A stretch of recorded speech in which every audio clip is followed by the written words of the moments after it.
Assalamualaikum warahmatullahi wabarakatuh. Perkenalkan, kami dari kelompok 7 dengan anggota Alvaro Royhan Muhammad, saya sendiri, lalu ada Sultan, ada Nabila, ada Yusfi, ada Fatijah. Yang pertama, kami akan menjelaskan tentang Undang-Undang Republik Indonesia Nomor 13 Tahun 2003 tentang Ketenagakerjaan. Yang pertama, kami di sini akan membahas pasal-pasal yang bisa menyebabkan risiko tinggi kepada risiko konflik antara pengusaha dan karyawannya. Yang pertama ada bab 1, ketentuan umum. Yang bermasalah itu adalah pasal 1 ayat 9. Pelatihan kerja yang isinya pelatihan kerja adalah keseluruhan kegiatan untuk memberi, memperoleh, meningkatkan dan serta mengembangkan kompetensi kerja, produktivitas, disiplin, sikap dan etos kerja pada tingkat keterampilan dan keahlian tertentu sesuai jenjang dan kualifikasi jabatan atau pekerjaan. Dan faktanya sekarang itu banyak perusahaan yang tidak mau melakukan pelatihan kerja kepada karyawannya, yang bisa menyebabkan karyawan sering melakukan kesalahan dalam melakukan kerjaannya. Yang kedua, hasil karyawan tidak memenuhi standar kerja perusahaan, timbul rasa tidak puas karyawan dan perusahaan yang berakibat saling menjelek-jelekan. Yang keempat, kurangnya pengetahuan dalam penggunaan teknologi di perusahaan. Yang kelima, produktivitas kerja cenderung konstan atau bahkan menurun. Yang terakhir yaitu loyalitas terhadap perusahaan cenderung rendah. Nah, dari ke-6 penyebab ini, semuanya bisa berdampak terhadap ekonomi di Indonesia ya. Kalau misalkan karyawannya tidak bisa memberikan yang terbaik, maka ekonominya juga akan ikut turun gitu, tidak memuaskan ekonomi yang dihasilkannya. Yang selanjutnya ada pasal 1 ayat 14. Perjanjian kerja adalah perjanjian antar pekerja atau buruh dengan pengusaha atau pemberi kerja yang memuat syarat-syarat kerja, hak dan kewajiban para pihak. Yang ketiga, pasal 1 ayat 22. Perselisihan hubungan industrial adalah perbedaan pendapat yang mengakibatkan pertentangan antara pengusaha atau gabungan pengusaha dengan pekerja atau buruh atau serikat pekerja, serikat buruh, karena adanya perselisihan mengenai hak, perselisihan kepentingan, dan perselisihan pemutusan hubungan kerja, perselisihan antara serikat pekerja atau serikat buruh hanya dalam satu perusahaan. Lalu ada pasal 1 ayat 23. Mogok kerja adalah tindakan pekerja atau buruh yang direncanakan dan dilaksanakan secara bersama-sama dan atau oleh serikat pekerja, serikat buruh untuk menghentikan atau memperlambat pekerjaan. Dari ketiga pasal tersebut yang saya sebutkan tadi, itu ada sangkut pautnya dengan kasus yang seperti ini. Puluhan karyawan kontrak PT Nurino Bogarasa menggelar aksi mogok kerja di depan pabrik. Mereka menuntut kejelasan status kerja yang tetap mogok kerja dilaksanakan setelah 2 minggu ke depan dimulai hari ini. Sebanyak 15 karyawan yang sudah bekerja selama 2 tahun dan akan di PHK lantaran tak ada kejelasan status. Selama 2 tahun itu mereka sudah 3 kali mendapat perpanjangan kontrak oleh perusahaan, tapi tak kunjung diangkat jadi karyawan tetap. Mogok kerja ini dilakukan sesuai dengan pasal 1 ayat 23 dan bisa jadi karyawan itu menuntut mogok kerja karena tidak sesuai undang-undang dengan perjanjian kerjanya gitu di awal gitu. Jadi mereka menuntut untuk mogok kerja. Lalu selanjutnya ada pasal 1 ayat 26. Anak adalah setiap orang yang berumur di bawah 18 tahun. Ada kejadian di lapangan waktu Oktober. Dalam tanggal Oktober 2017 di Kosambi, Tangerang, Banten. Ada 3 dari 48 korban meninggal. Semuanya pekerja PT Panca Buana Cahaya adalah anak-anak di bawah umur. Jadi dari 3 orang dari 48 itu adalah anak di bawah umur. Sebenarnya Undang-Undang Ketenagakerjaan membolehkan pemberian kerja untuk anak berusia 13 tahun sampai 15 tahun. Itu ada syaratnya, misalkan ada izin dari tertulis dari orang tua atau perjanjian kerja pengusaha dengan orang tua atau wali. Lalu waktu kerja maksimum itu boleh lebih dari 3 jam, apalagi sampai lembur. Dan dilakukan pada siang hari, namun tidak mengganggu jam sekolah. Ancaman maksimum bagi pihak yang mempekerjakan anak ketenagakerjaan adalah 2 tahun sampai 4 tahun dan atau ditambah denda 200 juta sampai 400 juta rupiah.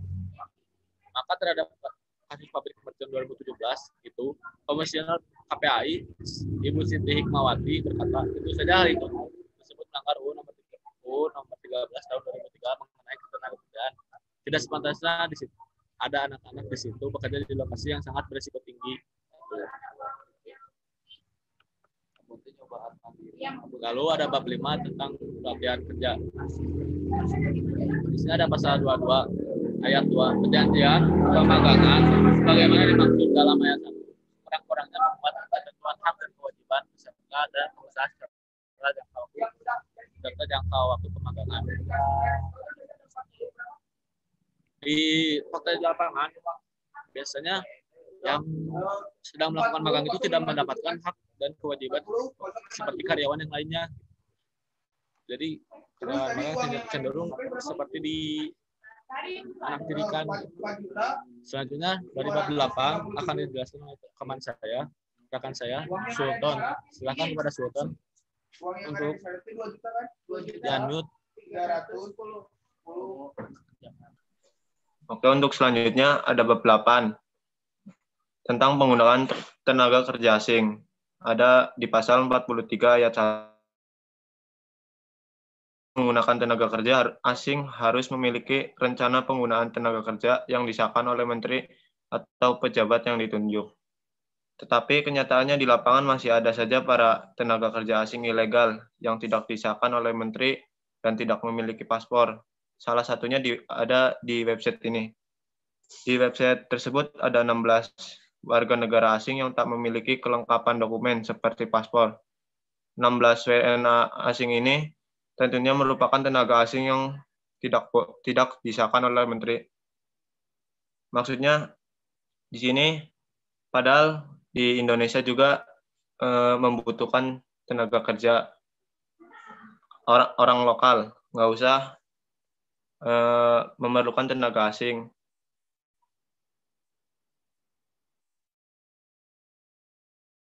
Lalu ada bab 9 tentang hubungan kerja. Pasal 50 ada di pasal 52 ayat 1.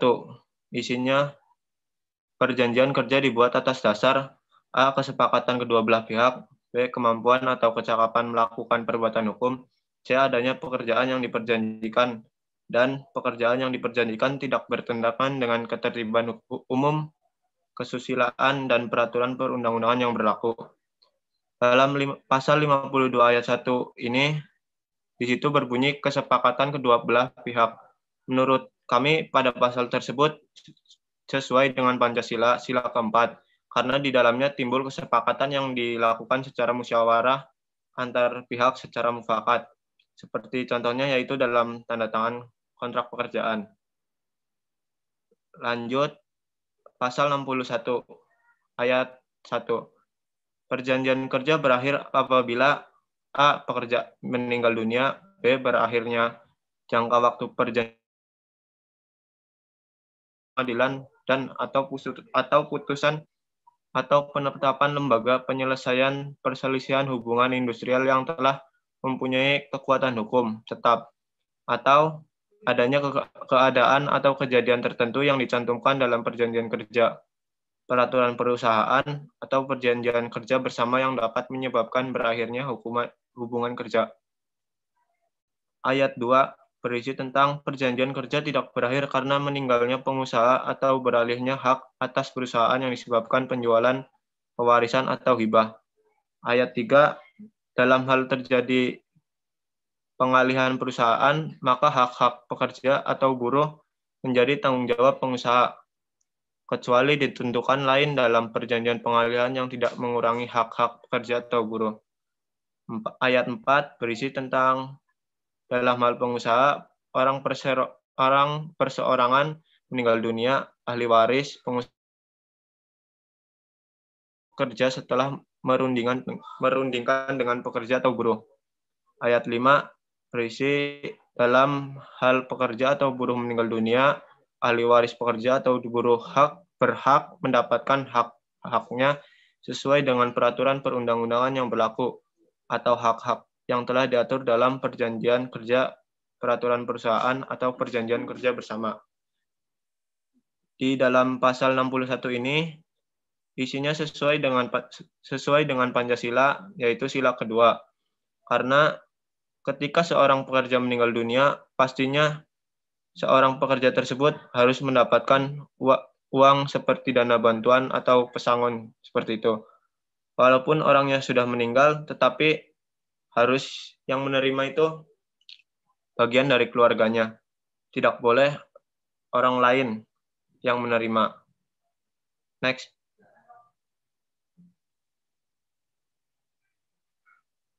Selanjutnya, bab 10 tentang perlindungan, pengupahan, dan kesejahteraan. Bagian ke-1 tentang perlindungan. Perlindungan terhadap anak. Terdapat pada pasal 68. Berbunyi, pengusaha dilarang mempekerjakan anak. Di dalam pasal 68 ini sesuai dengan Pancasila. Tetapi masih ada saja karena kasus di luar sana banyak yang mempekerjakan seorang anak kecil. Seperti contohnya di website ini. Di dalam website ini terdapat berita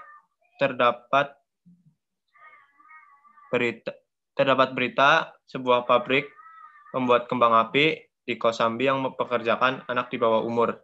Tentu saja ini sangat melanggar pasal 68 karena tidak sepantasnya anak-anak bekerja di lokasi yang sangat beresiko ini. Paragraf 4 tentang waktu kerja terdapat pada pasal 78. Ayat 1 berisi pengusaha yang mempekerjakan pekerja atau buruh melebihi waktu sebagaimana dimaksud dalam pasal 77 ayat 2 harus memenuhi syarat. A. Adanya persetujuan pekerja atau buruh yang bersangkutan. Dan waktu lembur kerja hanya dapat dilakukan paling banyak 3 jam dalam satu hari dan 14 jam dalam satu minggu. Yang ayat 2, pengusaha yang mempekerjakan pekerja atau buruh melebihi waktu kerja sebagaimana dimaksud dalam ayat 1 wajib membayar upah kerja lembur. Ayat 3, ketentuan waktu kerja lembur sebagaimana dimaksud dalam ayat 1 huruf B tidak berlaku pada sektor usaha ataupun pekerjaan tertentu. Ayat 4, ketentuan mengenai waktu kerja lembur dan upah kerja lembur sebagaimana dimaksud dalam ayat 2 dan ayat 3 diatur dengan keputusan menteri.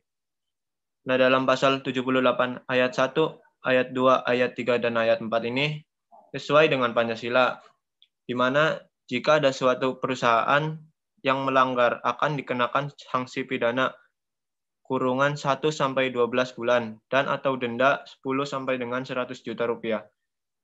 Tetapi di lapangan terdapat sebuah berita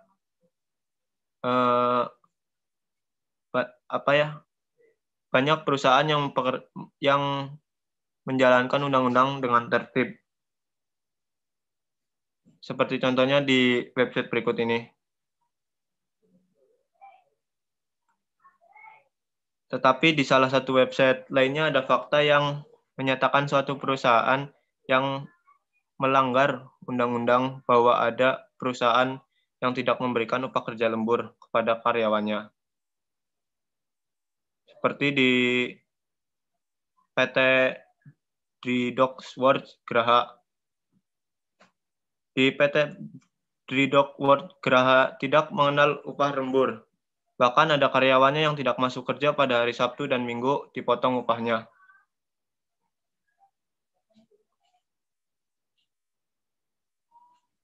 Sistem pengupahan untuk buruh outsourcing dan subkantor di PT Dridoksworth dihitung per jam disebut upah dasar. Besarnya beragam mulai dari Rp4.000 per jam sampai dengan Rp7.000 per jam. Untuk selanjutnya saya lanjutkan kepada rekan saya, Nabila. Terima kasih. Pasal 80 yang isinya pengusaha wajib memberikan kesempatan yang secukupnya kepada pekerja untuk melaksanakan ibadah yang diwajibkan oleh agamanya.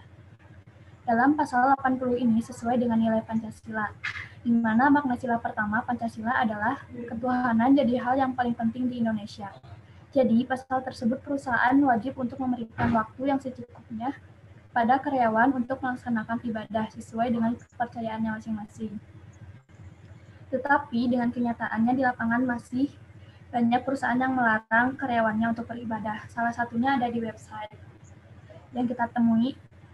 Di website tersebut, seorang karyawan CS tidak diberikan hak untuk melaksanakan ibadah, terutama para pekerja wanitanya. Tidak dibolehkan untuk berjilbab. Bila mereka terlihat melakukan ibadah, dia akan ditegur oleh pengawas, padahal pengawas mereka muslim. Dan dengan enaknya, pengawas itu berkata, saya tahu sholat duha itu mendatangkan rezeki, tapi jika dengan sholat duha itu kamu dipecat, yang ada rezeki kamu putus. Miris rasanya ketika ada seorang karyawan yang hanya ingin menemui Tuhannya, tapi dilarang, padahal perusahaan tidak berhak memberhentikan karyawan karena karyawan menjalankan ibadah yang diperintahkan agamanya. Seperti tertera pada pasal 153 Undang-Undang Nomor 13 Tahun 2003, pengusaha dilarang melakukan pemutusan hubungan kerja dengan alasan pekerja menjalankan ibadah yang diperintahkan agamanya. Jika dilihat dari peraturan tersebut, tidak ada alasan perusahaan untuk melarang karyawannya untuk beribadah, apalagi sampai memberhentikan karyawannya. Paragraf 5, keselamatan dan kesehatan kerja, bagian kedua pengupahan. Pasal 90 ayat 1, pengusaha dilarang membayar upah lebih rendah dari upah minimum sebagaimana dimaksud dalam pasal 89. Dalam pasal 90 ayat 1 ini sesuai dengan nilai Pancasila, di mana perusahaan wajib membayar upah kepada karyawannya dengan adil sesuai dengan pangkatnya, untuk memenuhi penghidupan yang layak bagi kemanusiaan. Tetapi kami menemukan salah satu website yang menyatakan bahwa di website tersebut dijelaskan kasus bermula saat PT Panca Puji Bangun itu mempekerjakan 35 orang karyawan di pabriknya di Jalan Tanjung Anom, Surabaya pada tahun 2004, kurun waktu 2004 sampai 2010, PT Panca Puji Bangun menggaji buruhnya di bawah UMR. Ini data yang dicantumkan di website tersebut. Yang pertama, upah terendah yaitu Rp680.000 sebanyak 10 orang. Kedua, upah tertinggi sebesar 1,2 juta. Tiga, selain itu buruh mendapatkan tunjangan tidak tetap yang besarnya bervariasi berupa yang hadir, uang makan, dan uang premi. Salah satu karyawan yang bernama Yudi Santoso mendapatkan upah gaji pokok Rp300.000, tunjangan keluarga Rp30.000, tunjangan rumah Rp150.000, tunjangan transportasi Rp6.000 per kedatangan, dan uang premi Rp50.000. Gaji di atas juga dirasakan tak jauh beda oleh M. Setiabudi, kala itu UMR Kota Surabaya sebesar Rp934.500. Pada 2007, PT Panca Puji Bangun merumahkan Yudi dan Setio dengan alasan kinerja keduanya di bawah standar. Tidak terima dengan hal itu, Yudi dan Setio melaporkan PT Panca Puji Bangun ke Dinas Ketenagakerjaan tempat. Bikin aja sendiri ya. Bagian ketiga, kesejahteraan.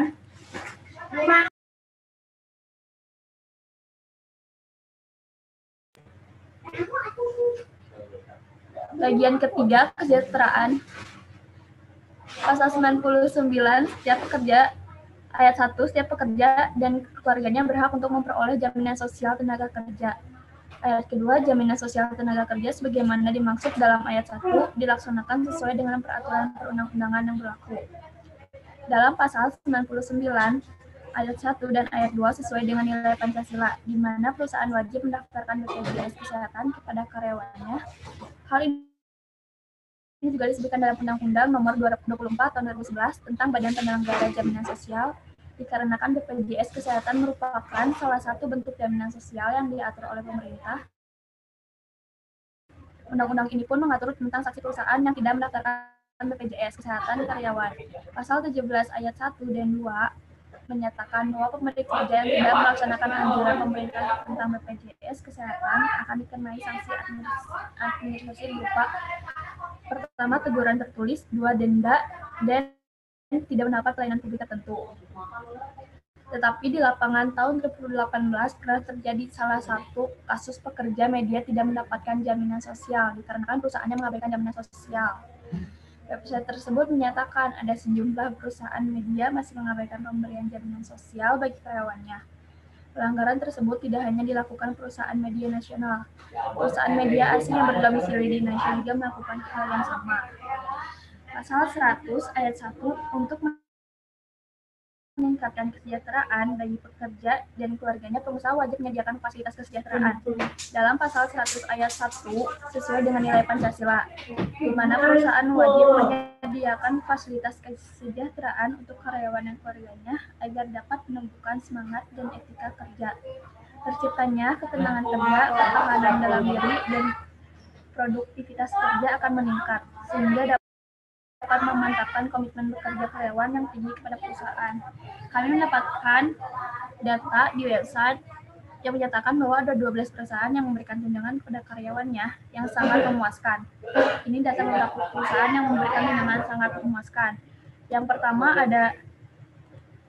ada Google yang menggratiskan makanan cemilan, diberikan layanan teknis selama 24 jam, diperbolehkan membawa binatang peliharaan. Yang kedua ada Microsoft, diskon yang besar bagi karyawan yang membeli produk Microsoft, memberikan membership gratis untuk kesehatan. Yang ketiga ada Apple, karyawan wanita yang baru melahirkan bisa mengambil jatah libur hingga 18 minggu atau pas setengah bulan, sedangkan karyawan pria bisa mengambil hingga 6 minggu. Yang keempat ada McDonald, pihak perusahaan akan memberikan reward berupa uang tunai berdasarkan prestasi tahunan. Yang kelima ada Starbucks, pekerja Starbucks mendapatkan fasilitas pengembalian biaya pendidikan khusus untuk program studi di Universitas Arizona State selama 2 tahun. Yang keenam ada Nestle, karyawan akan mendapatkan banyak diskon bagi mereka yang membeli produk Nestle. Yang ketujuh ada Marriott, memberikan diskon kamar, makanan, minuman di hotel mereka bawahan yang ingin menginap di beberapa lokasi tertentu di seluruh dunia. Yang kedelapan ada Southwest.com, mulai dari tiket penerbangan gratis, diskon besar-besaran di maskapai-maskapai partner. Yang ke-9 ada Disney, memberikan banyak diskon seperti diskon hotel Disney hingga tempat makan di lokasi Disney. Yang ke-10 ada 3M, memberikan kelas kesehatan secara online, memberikan pengembalian biaya program penurunan berat badan. Yang ke-11 ada Cisco, memberikan tunjangan kepada karyawannya mulai dari program kesehatan gratis pada karyawannya yang memiliki masalah kesehatan serius. Yang ke-12 ada Metal, memberikan diskon berupa setengah hari kerja pada hari Jumat, tetap memberikan gaji pada karyawan yang libur karena menghadiri acara-acara pendidikan untuk anak-anak mereka. Selanjutnya akan dijelaskan oleh rekan saya, Yusti. Silakan.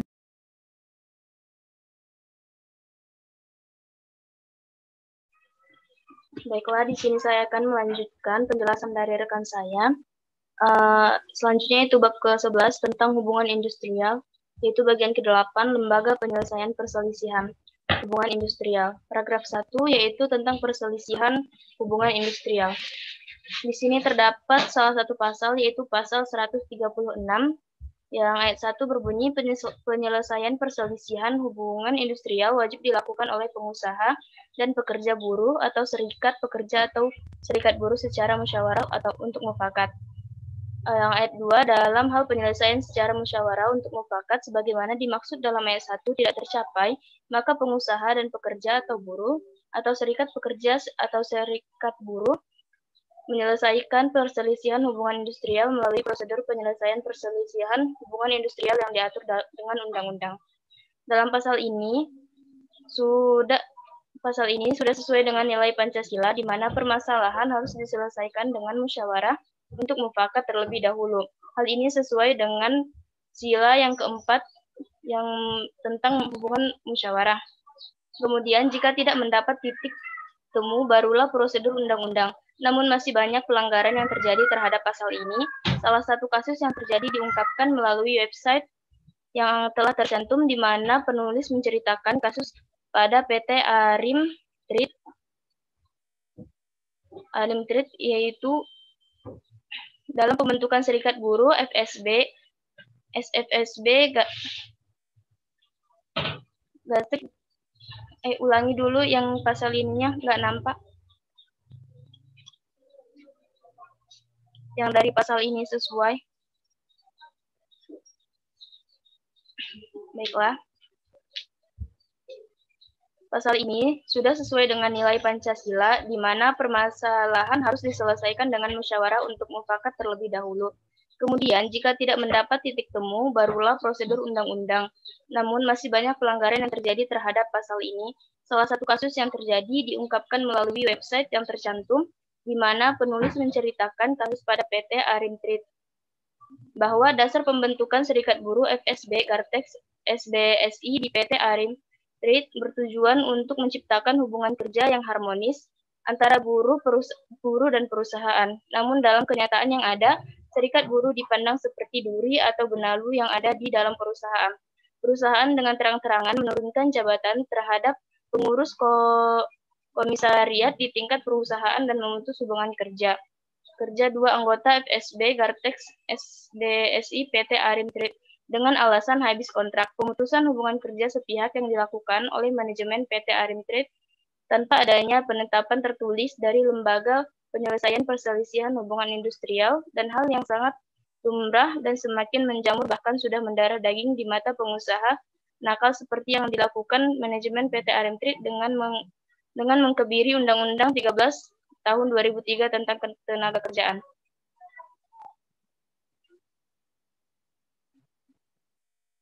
Yaitu selanjutnya dalam pasal 137, yaitu tentang mogok kerja, yang berbunyi mogok kerja sebagai hak dasar pekerja atau buruh dan serikat pekerja atau serikat buruh dilakukan secara sah, tertib, dan damai sebagai akibat gagalnya perundingan. Pasal ini sesuai dengan nilai Pancasila nilai Pancasila, yaitu tentang kemanusiaan dan juga nilai persatuan. Namun, pasal ini merupakan salah satu pasal yang paling sering dilanggar, dikarenakan banyaknya aksi mogok kerja yang akhirnya berujung ricuh. Contohnya saja mogok kerja yang terjadi di Batam, yang dilakukan buruh adalah unjuk rasa, bukan mogok kerja. Kalau unjuk rasa ditujukan ke pemerintah dan jangan sampai merugikan pengusaha, kata Rafki saat ditanyai oleh suara.com. Mogok kerja yang terjadi malah berujung ricuh dan merugikan perusahaan. Yang selanjutnya itu pasal 143 yang berbunyi, ayat 1 berbunyi, siapapun tidak dapat menghalang-halangi pekerja, buruh, dan serikat pekerja atau serikat buruh untuk menggunakan hak mogok kerja yang dilakukan secara sah, tertib, dan damai. Ayat 2, siapapun dilarang melakukan penangkapan dan atau penahanan terhadap pekerja atau buruh dan pengurus serikat kerja atau serikat buruh yang melakukan mogok kerja secara sah, tertib, dan damai sesuai dengan peraturan perundang-undangan yang berlaku. Pasal ini sudah sesuai dengan nilai Pancasila, yaitu dengan memberikan kebebasan terhadap pekerja atau buruh untuk melakukan mogok kerja sesuai dengan ketentuan undang-undang. Namun pasal ini masih sering dilanggar. Salah satu contoh pelanggaran yang terjadi adalah pelanggaran yang dilakukan oleh PT Freeport Indonesia yang terjadi pada 2017 lalu. Yang selanjutnya pasal 145 dalam hal yang berbunyi, dalam hal pekerja atau buruh yang melakukan mogok kerja secara sah dalam melakukan tuntutan hak normatif yang sungguh-sungguh dilanggar oleh perusahaan, pekerja atau buruh berhak mendapatkan upah. Pasal ini sudah sesuai dengan nilai Pancasila, yaitu dengan nilai kemanusiaan yang adil dan beradab. Namun, fakta di lapangan menunjukkan banyaknya pelanggaran yang terjadi terhadap pasal ini. Contohnya yang terjadi juga pada PT Freeport Indonesia, di mana banyak buruh yang tidak digaji karena melakukan mogok kerja. Selanjutnya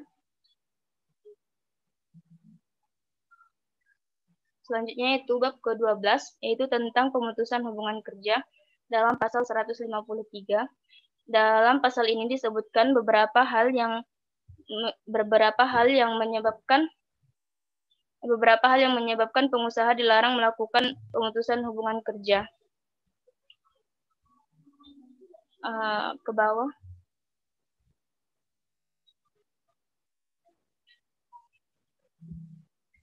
Yang bagian A, yaitu pekerja atau buruh berhalangan masuk kerja karena sakit menurut keterangan dokter selama waktu tidak melampaui 12 bulan secara terus-menerus.